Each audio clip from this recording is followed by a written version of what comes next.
Assalamualaikum warahmatullahi wabarakatuh.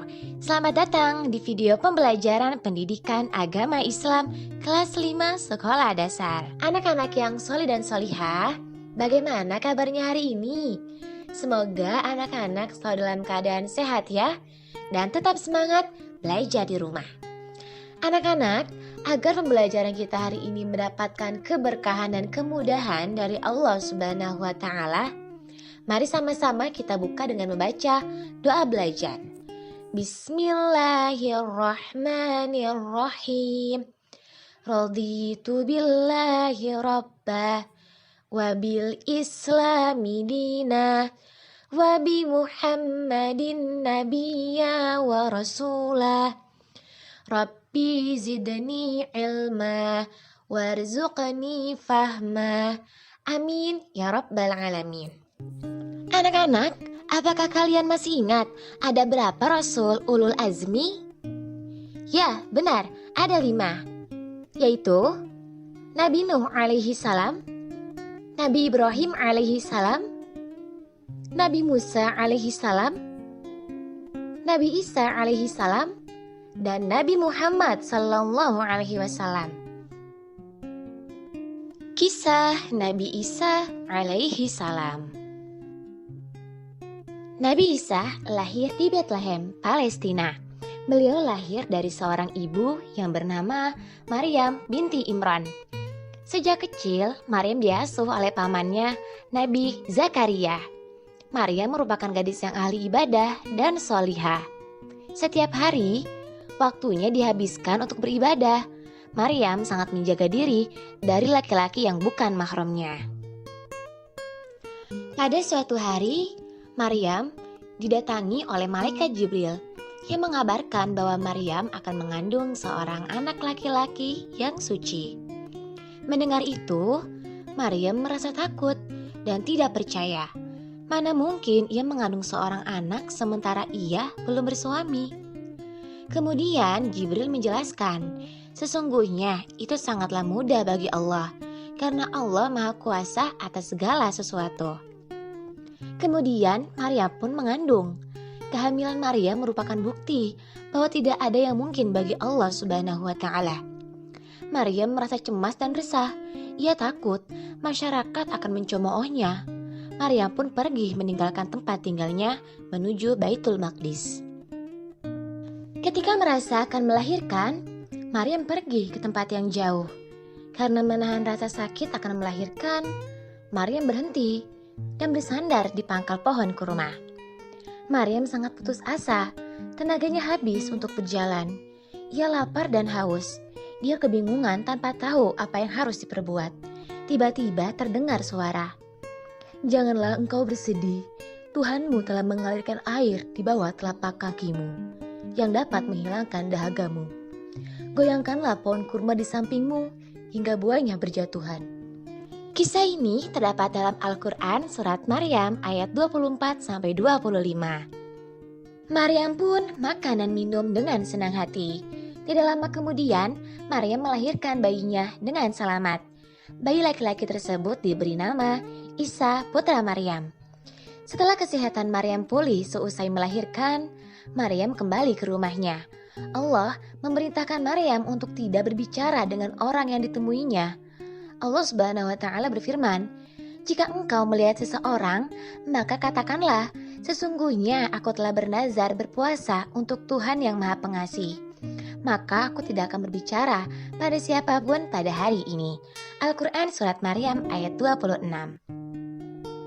Kemudian Maryam pergi membawa bayi Nabi Isa kepada kaumnya. Orang-orang menuduh Maryam telah berbuat mungkar karena memiliki bayi tanpa suami. Karena Maryam terus didesak, kemudian Maryam memberikan isyarat agar mereka menanyakan langsung pada bayinya. Dengan kekuasaan Allah Subhanahu wa Ta'ala, bayi Nabi Isa bisa berbicara. "Sesungguhnya aku hamba Allah.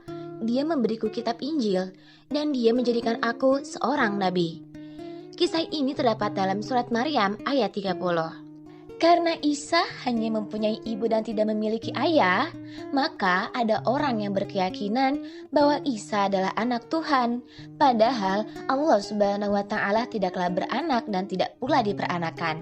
Allah Subhanahu wa Ta'ala berfirman dalam Al-Quran surat Al-Maidah ayat 75, yang artinya Al-Masih putra Maryam hanyalah seorang rasul yang sesungguhnya telah berlalu sebelumnya beberapa rasul, dan ibunya seorang yang sangat benar. Keduanya biasa memakan makanan. Perhatikanlah bagaimana kami menjelaskan kepada mereka, Ahlul Kitab, tanda-tanda kekuasaan kami. Kemudian perhatikanlah bagaimana mereka berpaling dari memperhatikan ayat-ayat kami itu. Ketika usia 30 tahun, Allah Subhanahu wa Ta'ala mengangkat Nabi Isa menjadi seorang rasul dan menerima wahyu kitab Injil, menyampaikan kepada kaumnya tentang ajaran tauhid bahwa tiada Tuhan yang berhak disembah selain Allah.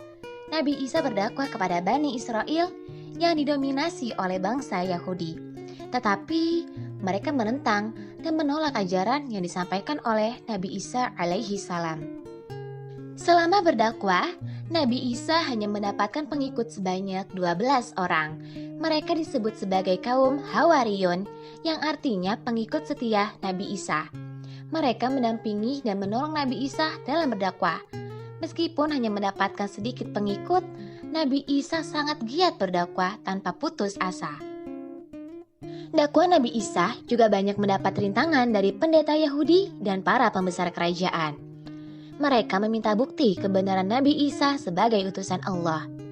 Allah memberikan mukjizat kepada Nabi Isa, antara lain dapat membuat burung dari tanah yang bisa hidup setelah ditiup, dapat menyembuhkan orang buta dan penyakit kusta, dapat menghidupkan orang mati dengan izin Allah, menurunkan makanan dari langit sesuai permintaan kaumnya. Nabi Isa juga mengabarkan kepada umatnya tentang kedatangan seorang rasul yang datang sesudahnya, yang bernama Ahmad, sebagai penutup para nabi. Namun, setelah Nabi Isa memperlihatkan berbagai macam mukjizatnya, orang-orang Yahudi tetap saja tidak mau beriman. Bahkan, mereka berencana untuk membunuh Nabi Isa dengan cara menghasut pihak kerajaan, menuduh Nabi Isa dengan tuduhan yang tidak benar. Alhasil, Nabi Isa dicari-cari oleh tentara Romawi. Sementara itu, Nabi Isa bersama Hawariyun telah bersembunyi di tempat yang aman. Namun, ada murid Nabi Isa yang berkhianat, bernama Yudas Iskariot. Yudas menunjukkan persembunyian Nabi Isa dan pengikutnya karena tergiur oleh harta. Tetapi Allah Subhanahu wa Ta'ala melindungi Nabi Isa dan mengangkat Nabi Isa ke langit. Sedangkan Yudas sang pengkhianat diserupakan wajahnya oleh Allah dengan Nabi Isa, sehingga tentara kerajaan menangkap Yudas yang dikiranya Nabi Isa. Kemudian Yudas pun dibunuh dan disalib. Anak-anak yang solih dan solihah, demikianlah kisah Nabi Isa alaihi salam. Kisah Nabi Muhammad sallallahu alaihi wasallam. Sejak usia muda, Nabi Muhammad SAW terkenal jujur, tabah, sabar, bertanggung jawab, dan pekerja keras, sehingga beliau diberi julukan Al-Amin, yang artinya terpercaya. Setelah diangkat menjadi Rasul dan menerima wahyu kitab suci Al-Quran, beliau tak henti-hentinya berdakwah, mengajak umat manusia menyembah Allah Subhanahu wa Ta'ala, dan meninggalkan kemusyrikan, yaitu penyembahan terhadap berhala. Dalam menyiarkan ajaran Allah, Nabi Muhammad SAW sering dihadang, bahkan diancam akan dibunuh oleh orang-orang kafir Quraisy, bahkan ditentang oleh pamannya sendiri, yaitu Abu Jahal. Abu Jahal adalah orang yang paling membencinya. Pernah ketika Nabi Muhammad SAW sedang beribadah, Abu Jahal dan komplotannya datang, sengaja mengotorinya dengan najis. Namun, Nabi Muhammad SAW hanya berdoa kepada Allah, "Ya Tuhan, kepada Engkau aku menyerahkan kaum Quraisy." Doa ini berulang-ulang beliau baca. Dari peristiwa itu, Nabi Muhammad SAW bukanlah sosok manusia pendendam. Beliau tidak membalas kejahatan Abu Jahal dan kawan-kawannya dengan tindakan yang sama. Cukup menyerahkan persoalannya kepada Allah Subhanahu wa Ta'ala. Ketika hijrah ke Taif untuk berdakwah, Nabi Muhammad SAW diusir dan dilempari dengan batu, dituduh gila dan hendak dibunuh. Namun beliau tetap tabah, sabar, dan berdoa kepada Allah agar memberi petunjuk kepada mereka. Selain jujur dan pemaaf, Nabi Muhammad SAW sangat menyayangi anak yatim. Nabi pernah mengatakan, barang siapa yang memelihara dan mengasuh anak yatim dengan sebaik-baiknya, kelak mereka akan masuk surga dan tempatnya berdekatan denganku.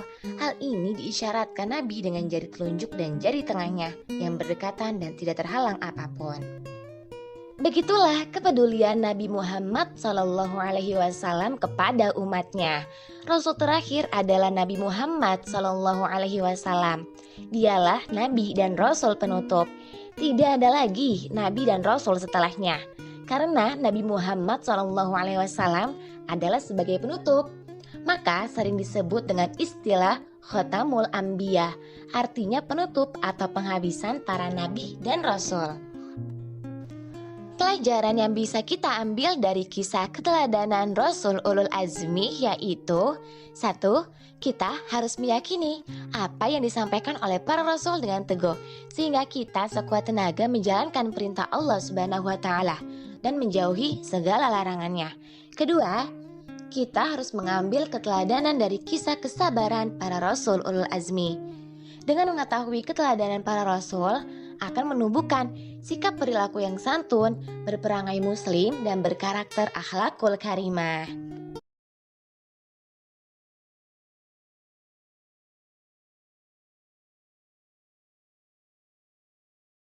Pembelajaran kita hari ini, mari sama-sama kita tutup dengan membaca hamdalah. Alhamdulillahirabbil alamin. Tetap jaga kesehatan ya anak-anak dengan menerapkan 3M. Memakai masker, mencuci tangan, dan menjaga jarak. Akhir kata, wassalamualaikum warahmatullahi wabarakatuh.